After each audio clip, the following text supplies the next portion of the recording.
Hey, Miss Dorothy, how you doing today? Oh, Roosevelt, I'm doing good. I'm glad to be here above the dirt. I could say that. And I just really like to thank our guests who we have on today. And again, we're still talking about what's going on in the city of Shreveport, just a different day.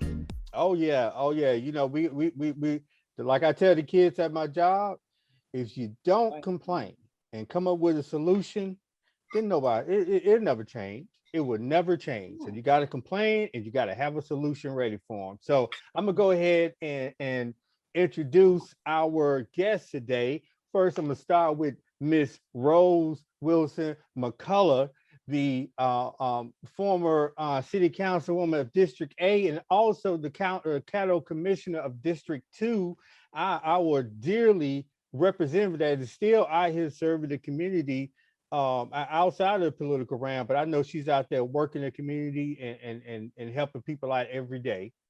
How you doing today? I'm doing great. And how about yourself? Thank you I, for asking. oh, I am doing great. I am doing great. And our next guest is Miss Brenda Wimberly, the world-renowned Miss Brenda Wimberly that has sung all over the world, that's represented Shreveport and the Cedar Grove neighborhood to the fullest and has, I mean, just blessed everyone's ears all across the world. And today she blessed us with her presence. How you doing, Miss Wimberly? Great. I am so happy to be here with you guys. All right, all right. We are so happy to have you two here today. And I love it because we're continuing this theme of strong women and women out here and being getting in front of the charge and saying their piece, because like I tell Miss Dorothy all the time, you know when you put the women first, you also put the men and children first with them, because the women always look out for the men and the children, right? And that's one of the things the men have to start looking into and making sure that we do, is that we make sure that we look out for our family and sacrifice. All men sacrifice for our family the way women do all through history. So, um, Miss Dorothy, um, one of the things that we've we've talked about in our podcast is I-49, Mm. is how they're trying to put I-49 through our neighborhood. But we have Ms. Wimberly here, where I-49 already went through one of your old neighborhoods. Can, Yes. can you Yes. speak on that in Cedar Grove? Oh, yes. It has already gone through. I really don't know how long it's been there, but I can tell you it's nothing pretty about it. There's very little beautification uh, on that highway, that section of 49. And what it has been, a dumping ground for a lot of companies that's in the concrete and dirt and mulch and that kind of business. That's what it has brought to our neighborhood, and have completely, to me, it's completely have destroyed the little sense of beauty that we do have there. A matter of fact, in this company that have this, is the concrete is about 3 stories high, and the dust is settles over in the people home that live in Greenbrook, that Greenbrook subdivision, which that eminent domain came through there and displaced many families in that subdivision. And some of them actually did not even know, as I understand this, some of them didn't even know what was actually going on when the 49 actually came through. I really thought it was just to ease the traffic on 70th Street, and to take the railroad above the freeway, so to ease traffic. But that's not it. It has been a blight. It has been not only that.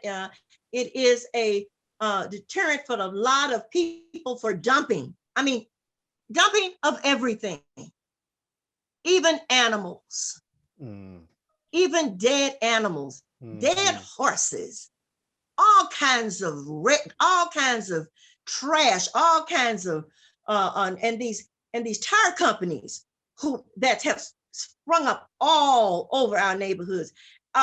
We don't know who they are, but they're dumping their tires all up under that section, the section of 49 that's in the area where I am, where I now live. I did not live in this side on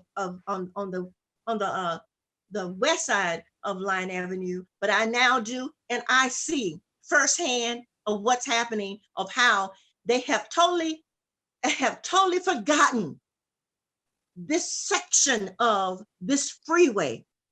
There's nothing but dumping, and that will continue, even if they try to take it through Allendale. Oh yeah. There is a way. And There has to be a way. There has to be a way that And you know what? It has to be a Brenda, way. what I was gonna say, Yeah. you know, it's just a negative connotation, these freeways, just an intrusion, like you say, of businesses that used to be in Cedar Grove, where we grew up, that it's gone. These freeways are a barrier now, you know, it's a destroyer of the Black businesses that were there, and it's just a trigger for disinvestment. So we got to go out of our community to other places, you know, so that we can buy and get what we need, when the same thing was in Allendale. People didn't have to leave out their community for anything. I mean, they had banks, barbershops, gas stations, restaurants, and funeral homes. You can name things over and over again, but that's just an example of a racist urban planning that is going on now. Just like Secretary Buttigieg said, you know, stop bringing these freeways through our Black and brown communities, because that is racist urban planning, and it has been going on since Eisenhower brought that freeway through. And these transportation people think, oh, this is the thing to do, but they know it's wrong. I mean, even as we've been talking about it for years now in our group since 2012, and just like you said, Brenda, they don't come into your community and say, this is what we want to do. They just come in and do what they want to do.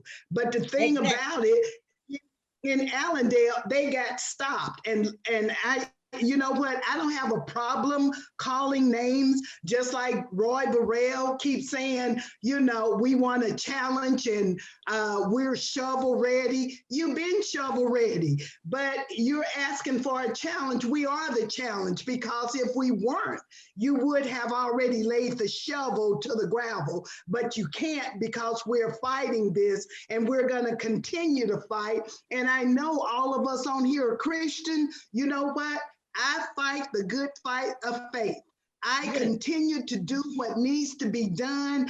I believe that I was put here for such a time as this, to be a voice in this community, and that's what I'm gonna be. Just like Rose McCulloch is a voice, just like you are a voice, just like Roosevelt heard about the Swepco Park that brought his interest into our group to help us. Now these podcasts are going out and they're going viral. People are listening, not just to gibberish, because most of the time when those people, the powers to be with the money, have something to say, you know what? They're not even telling the whole truth. They're saying what they want to say and misleading and misguiding people. And if our people don't learn to read and listen and get the information that they need, they're trusting our politicians. I'm gonna tell you, Bible says, trust no one but God, and that's who I'm trusting. I don't trust the politicians. Y'all might represent us, but I got a voice, and I believe that we all can get up and say something. So that's my challenge to Roy Burrell. I have a voice. I'm challenging you today to tell the people the truth, what's going on with these freeways and why our neighborhoods are being disinvested in, and why we got to have this example of this racist urban planning going on in our communities. I don't mind you guys living over here, and if you found a better place to live, go live where you live. But don't forget the bridge that took you over, because it might have to be the same one that bring you back here again. So, Exactly. you know, I really understand what you're saying, Brenda, what Rose is saying. We're just here to speak truth to power. There you go. Yeah. And Miss McCulloch, I mean, you are a fighter of this from the beginning. Can you speak on that? Oh, yeah. You know, I mentioned to you 2004, 2007, I was opposing the Rosenwald project, which was dated December the 3rd, I believe. I'm not quite sure on the month and the day, but I do know the year was 1926. And back when I did the math, I said, wow, that was over 90 years ago. So they're doing developments based on almost 100-year plan. They're operating on a 100-year plan. And so much undercover illegal stuff was done through the Metropolitan Planning Commission. I mean, as far as platting property, and it was even brought to their attention. And you know, Dorothy, I hear everything that you and my hummingbird sister said, you know, and we can sing this all day long, but what we need to know is they don't care. They really don't care. They know that we're screaming. They already knew that we were going to be screaming and hollering and yelling.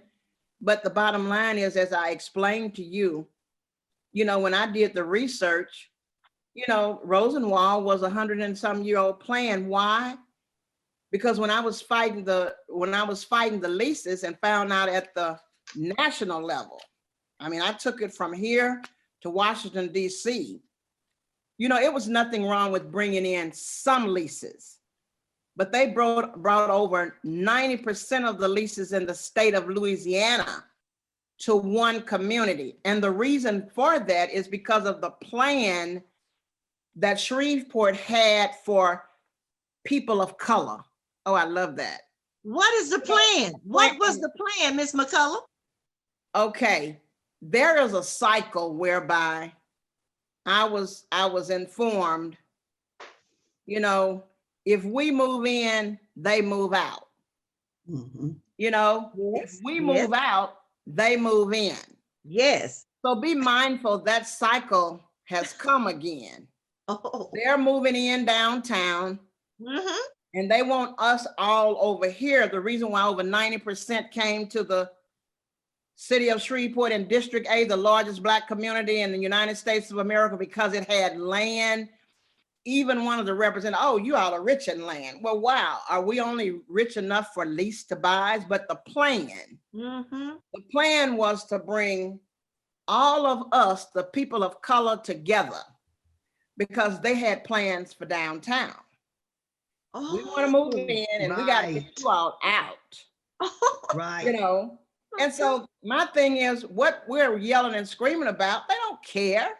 They know that we're going to do this.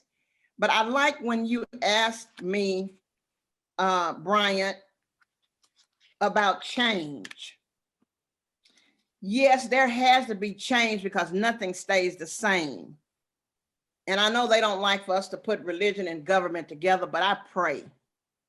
Whatever I do, at the end of the day and at the beginning of the day, I pray, not so much for me, because I'm blessed and highly favored. I have no need of anything, but I see the predicament that the people of color are in within the city of Shreveport and Caddo Parish. And so I pray to God daily for deliverance, you know, and if I can be a part of that, if I can be a voice in that, yes, I'm gonna do that. When Dorothy called me, I said, well, Dorothy, the only thing I can do is just share, what I've experienced and what I know, but just know the big picture. See, you have to know the big picture of this thing. They want to do this and they want to do this, and oh, we're going to bring in the green spaces and whatever.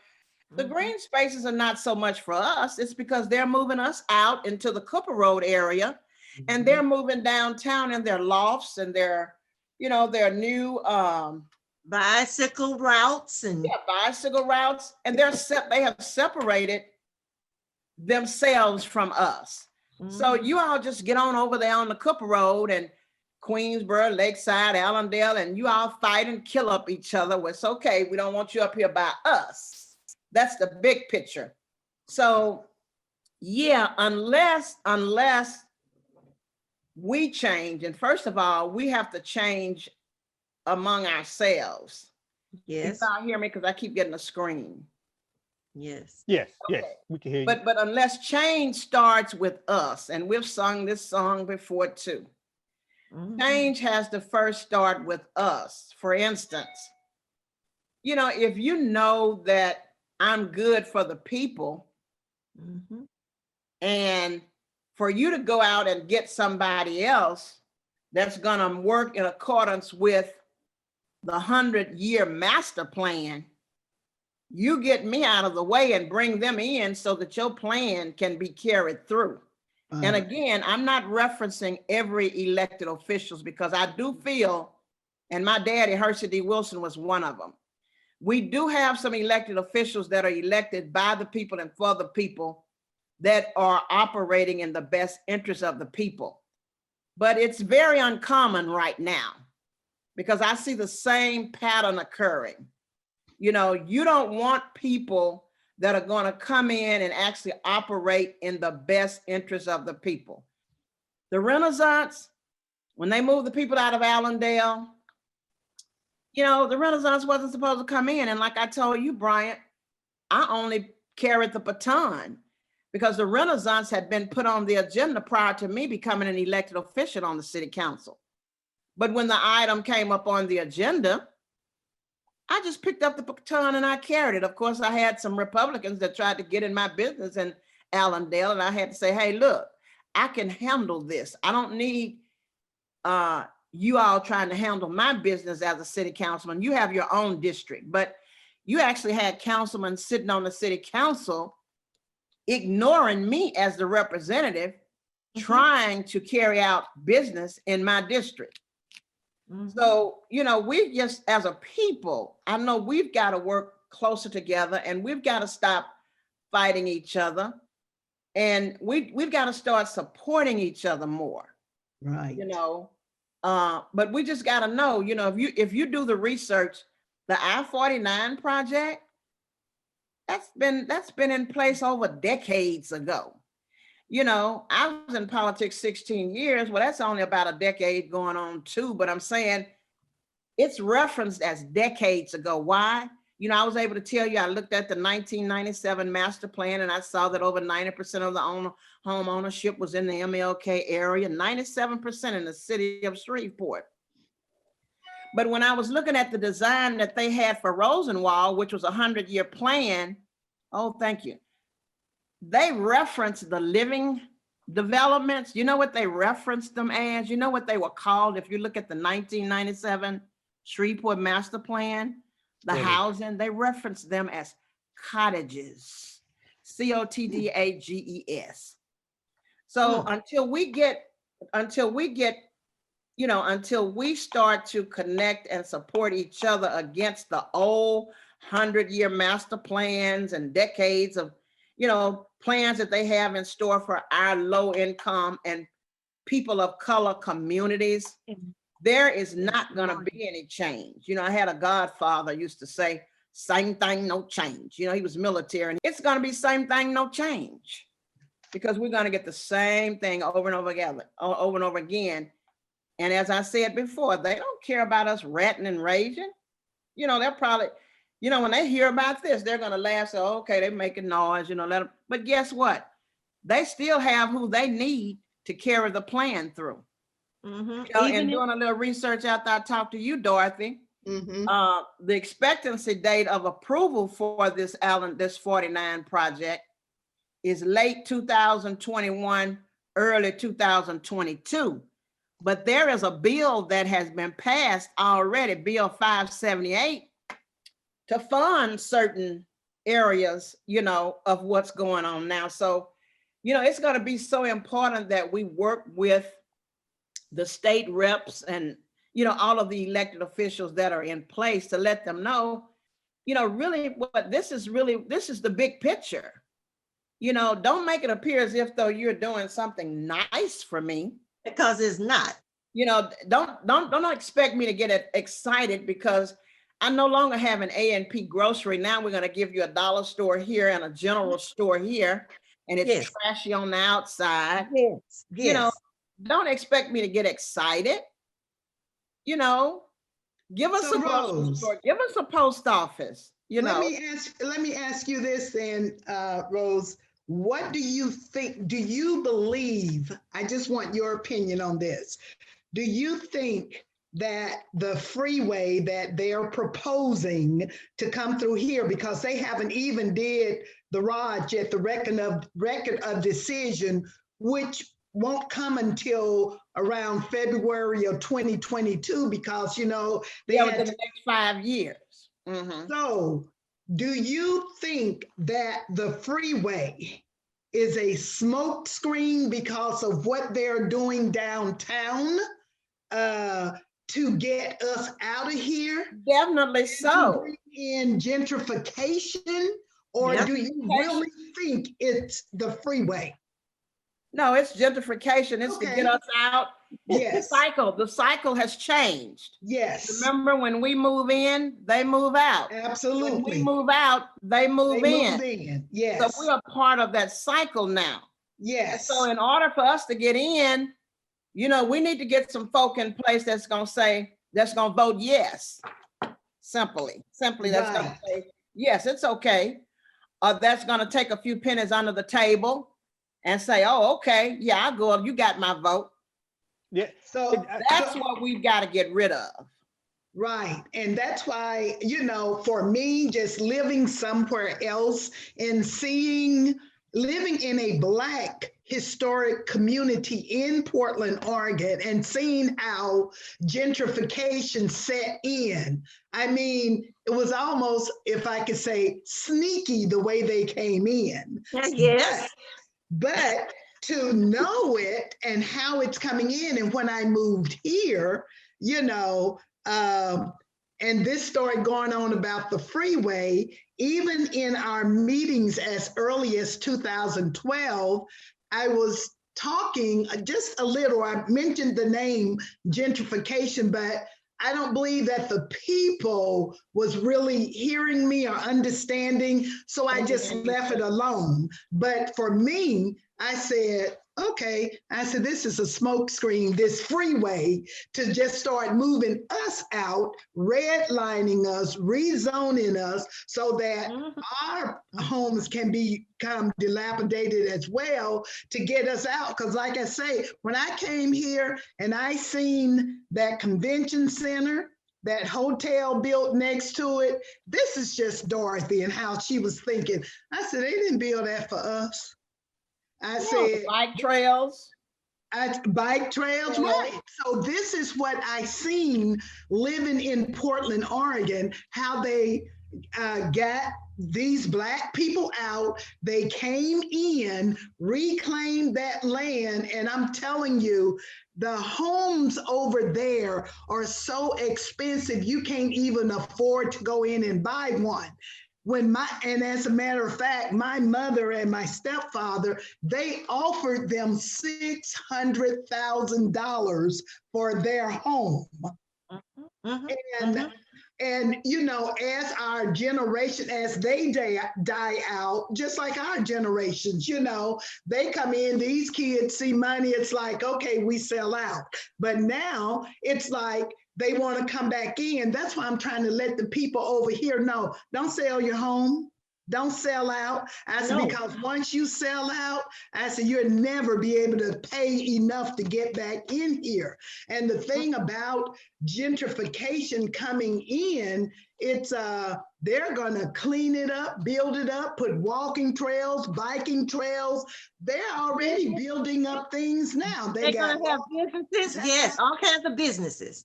absolutely. So, you know, we're And just we'll be gonna be all over here on all over here on in the MLK community together. right. Absolutely. With crime and fighting each other and killing each other and trash Yes. and Yes. borrowed pits and landfills and yeah. But that's no, my but granny not said, investing all in lack of any that. kinds of businesses, no investment of the community, no economical blueprint for the Cooper Road area. I just think it's just a disgrace. Ms. McCulloch, how long has the MLK area been incorporated, have been now? And Incorporated that, as a I city. think since 1978, I'm not sure, but I know Okay. my daddy opposed it. Yeah, I know he opposed it big time, but there was some of us, again, we went along with the Shreveport master plan. You know, Yeah. we went along with what, you know, we sold out. Say, yeah, we'll fight it. We'll make sure we don't, you know, you don't incorporate. And again, it comes back to us, people of color, not being on one accord. And so Yes. that's the advantage I think that others have over us, because they know at the end of the day, there are some of us that can be bought. And that's what Yes. they Oh, look yeah. for. They look for those of us that can be bought. And so we have just got to stop allowing it to happen. Even if you don't live in the area, you got to consider the welfare and the livelihood Good of of all others. people, not That's just right. yourself. Yeah, so Absolutely. And so, you know what I'm might afraid of, Brian, and I'm gonna let you have it. okay. Just like Rosenwald, we had overwhelming opposition. We packed out the chamber. Clergymen, president of associations wrote letters. I had a 2,000 name petition. That's a legal petition. We packed out the chamber. You know, have you been in the chamber, Brian? Mhm. Wall to wall. The fire marshal had to come in and put some of us out with opposition. At the end of the day, it was shoved down our throats. And I'm saying to you, Dorothy, I appreciate what you do, but don't be surprised if it don't get shoved down your throat. Well, it's already been shoved down my throat. And I remember you and I just having a conversation about, you know, we're probably on the most wanted list. Yeah, But I'm wanted by God, so I'm covered. Right. I'm, like I said, I'm no longer on the front line, but I'm still in the war because God got me there. It's in my blood. So if people like you call me, I can only share with what my experiences have been. I don't have time to make up lies, and I don't have time to pretend that I'm somebody that I'm not. I just like to keep it real. It is what it is. This is what's going on in the city of Shreveport. And if it doesn't change, we can't expect change, especially in our neighborhoods with people of color. Yeah. We're going to continue to be bombarded with trash. Yes. Yeah. Now, and we talk about, and I bring this up a lot in our podcast, is the spirit of ownership. I believe that I say in the Atlanta area, and a lot of people call Atlanta Wakanda, and I don't like to call Atlanta Wakanda, right? Because I think of Wakanda as a place where you don't have to worry about things like gentrification, voter suppression, things like that, right? We're still in the South. And we're still a part of the Southern complex, right? Now, I bring up ownership because one of the things that this generation has been very vocal about is financial literacy, being able to understand the financial sector, investing, ownership, things like that. And I bring that up because I believe that teaching community, and showing examples of how ownership of a community can be beneficial, not only for the person, also for the community and financially, right? I'm gonna actually be talking to a brother that stays here in the Decatur area, and we're gonna talk about how he bought a home in Decatur, Georgia, when it was still the deck. Me and my wife, because my wife is from Decatur, we call it the deck. That's the hood part, right? But he bought his house in the deck for $70,000. Right now, his house is worth 4 times as much because gentrification has moved and he's hit that wave. And he not only held on, he's still holding on because he understands that my house is worth way more with me staying in here and being surrounded by people that care about the community and care about ownership than it is for me to sell my house and go move to some suburb that the housing value is just going to kind of stay stagnant, right? Right. If I stay right here in a built up community where I only invested $70,000, by the time my kids graduate from college and move into this house, my house is going to be worth 8, 20, 10 times what I paid for it. Now, do you guys want to talk about, because you brought up the home ownership in the Cooper Road area, how it was 90% home ownership and how now, Flooded with nothing the but kids rental. own it. Say it Yeah. again? We're flooded with nothing but rental. Yeah. How did that happen? How did that happen? What kind of contractors? 6 votes on the council. Huh? You had 6 votes on the city council. That is incredible to me. Well, 6 votes with 1 out of the chamber, and we packed it out. We packed it out. They say, well, Dorothy, they say, well, you don't expect us to do anything about your situation if you don't show up downtown. Right. Dorothy, we packed it out wall to wall. If the fire marshal comes in, it's too many people in there, right? Right. And if your ministers show up and they come up and speak, and then the people come, and then the vote go down. My cousin, he refused to be there to vote against me. The vote went 6-0 with our representative voting in favor. So how did it happen, Dorothy? That's how it happens. So, even with the people there, are you all offering, home ownership or home ownership classes? Even in the places that they're living, are these landlords who still own these homes that they're in, or what? You mean as far as Rosenwald goes? They offered the people when they brought Rosenwald in to teach them community values and morals. And yet they planted winter grass in their yards during the summer, and they were out watering their yards. Okay. Yeah, Right. Yeah, and look, termites and I don't say that to go against any elected official that was making it happen. Yeah, but during my campaign trail, I'm telling you what I witnessed. Right. I witnessed worms crawling from the street to the side garage door, people getting up in the mornings, washing their sidewalks down because Rosenwald was not supposed to be built there. That was a swamp. It was next to a graveyard, and that was a wetland. That was a part of the Paul Lynch Park. Wow. But all it took, really all you needed was 4. But 6 votes. It was 7 councilmen on the city council. And all it took was for them to vote it in, and it was shoved down your throat. Just like, the people in Cedar Grove and the people in Allendale are complaining about the 49. But if your ministers have gotten with your politicians, Mm-hmm. it's gonna get shoved down your throat. Yeah, yeah. Well, the Go ahead.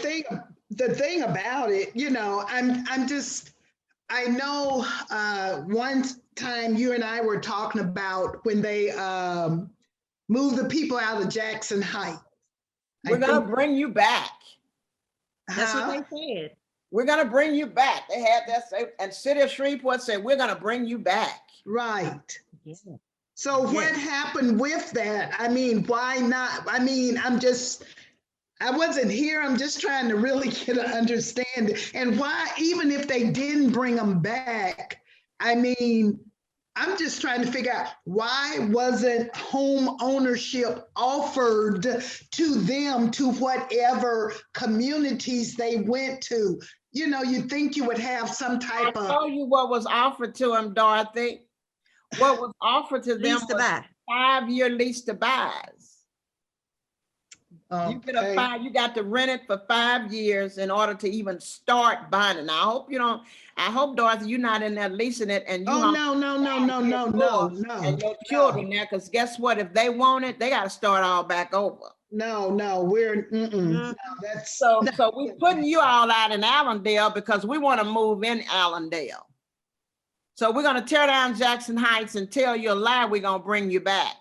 And then I shared with Brian, when I came on the city council, the Renaissance was already it had been put on the agenda by the prior council, mayor and council. When it came up on the agenda while I was serving, I didn't put it on there, but it was in my district and I knew of it because I recall what happened during the time I was opposing Rosenwald. You understand what I'm saying? right. So it's by design, you know, it's you know what? You know, you have to speak truth to power, and this is so true. Yeah. We've just been operating under the good old white boys plan, and we got to stop. Yeah. And people like you and I of color, we've got to stop helping them make it happen.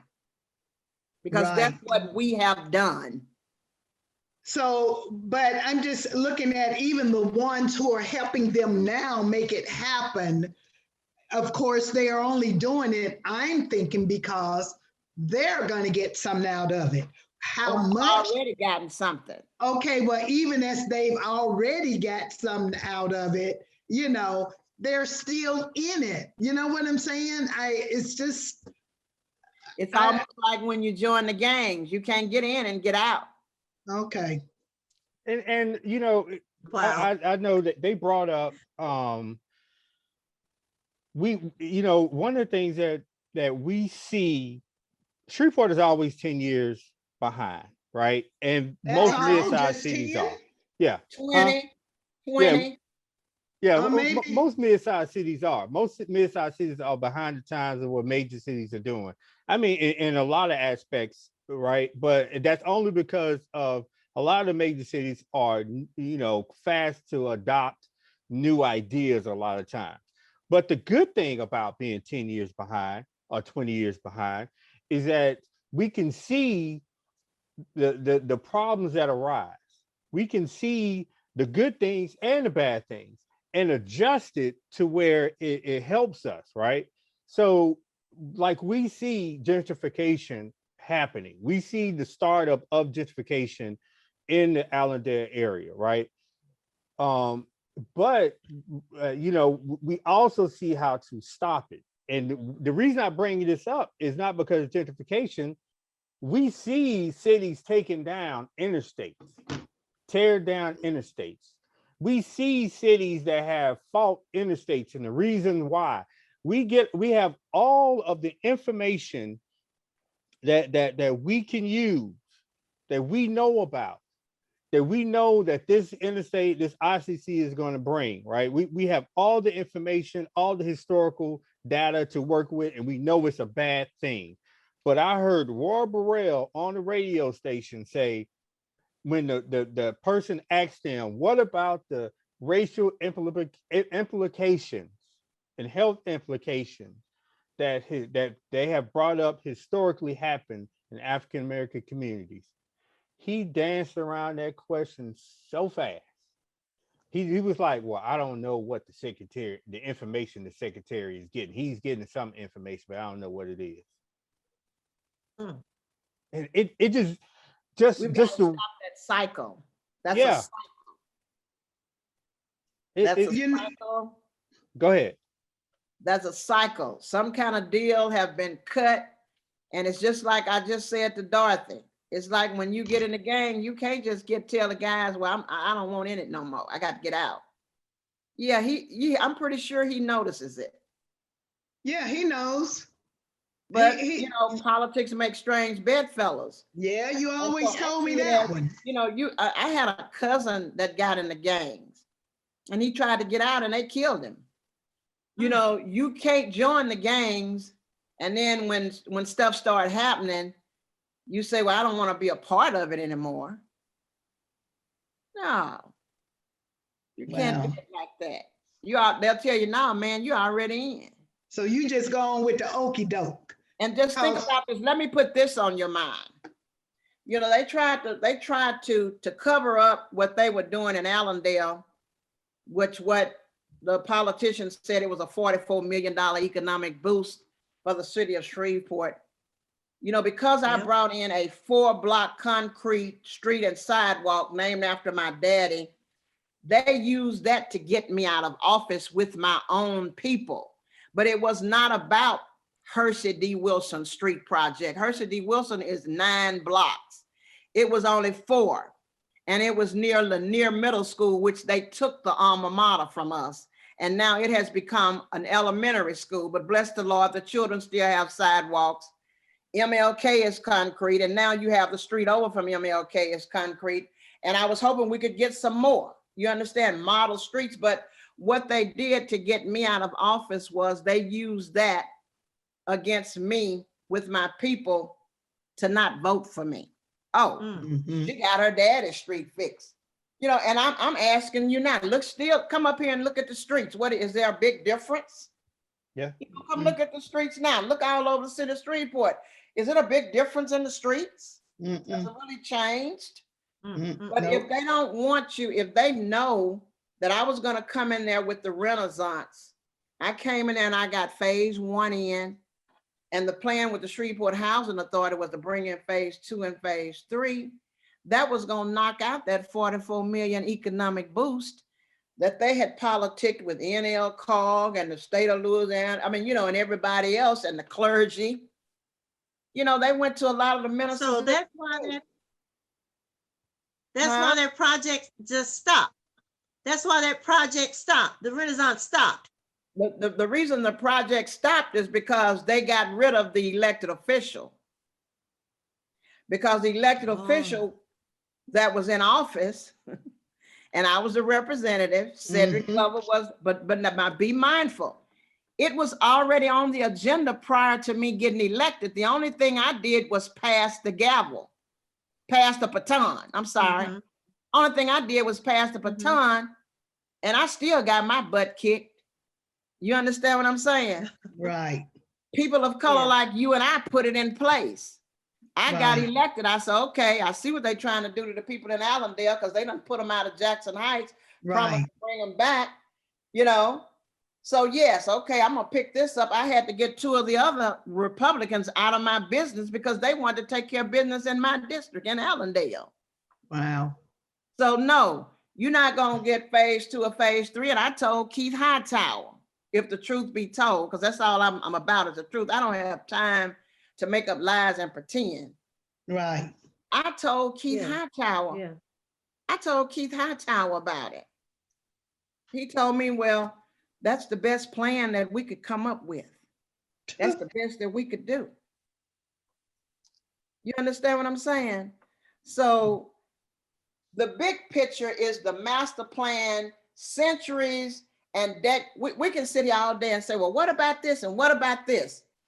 But Dorothy, the big picture is we've got to get rid of the master plan that we still manipulate now. You know, we come up with a new master plan, 2000, whatever, but it's still gonna be centered and catered around centuries ago of the way they did things in the city of Shreveport decades ago, meaning that it's not going to be anything there for us, but borrowed pits and, as Wimberly said, rock beds and sand dunes and, you know, landfills. That's how we can get out the deal. That's all they want to, and leases.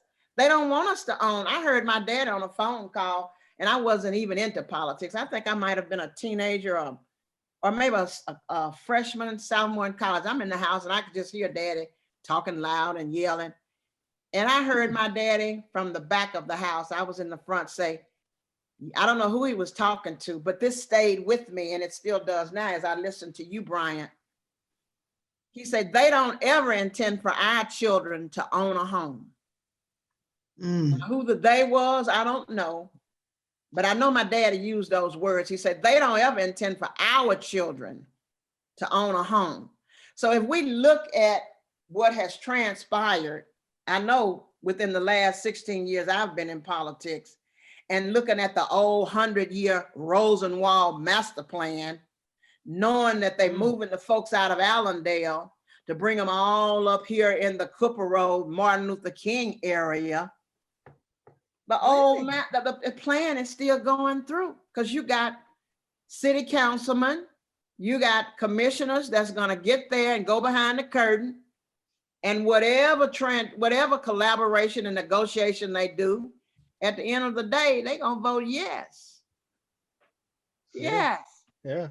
Well, you know what? And I understand all that, but right now I'm just looking at, I am so thankful for our U.S. Secretary of Transportation who has come in, Pete Buttigieg, and I hope I'm pronouncing his name correctly.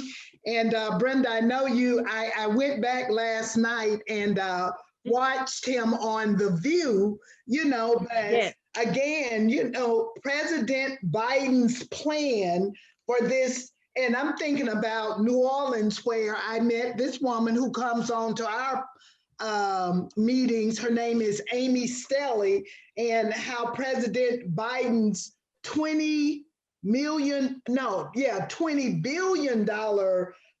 program, how it's supposed to reconnect neighborhoods that have been cut off by these freeways. Even though I'm still in the fight, I'm just gonna stay in the fight, you know. That's what you're supposed to do. Yeah. To be a voice for the people. I'm not just gonna let you jump on me and beat me and I don't try to defend myself. Right. I mean, that's crazy. You know, my mom said you don't just allow people to walk on you like you're a doormat. Right. You have to let them know